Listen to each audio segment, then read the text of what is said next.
Makilala mo ito, ang planting plug ng banana tree. Kapag pumunta ka sa puno ng saging, makita mo ito sa gitna ng mga dahon.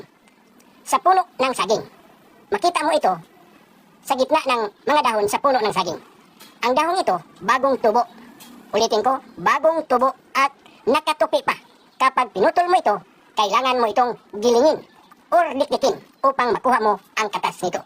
Ngayon, magdagdag ka ng asin sa katas nito. Kapag tapos mo nang naluan ng asin ang katas, gamitin mo ang kunti nito upang ipahid sa ibabaw ng grater mo.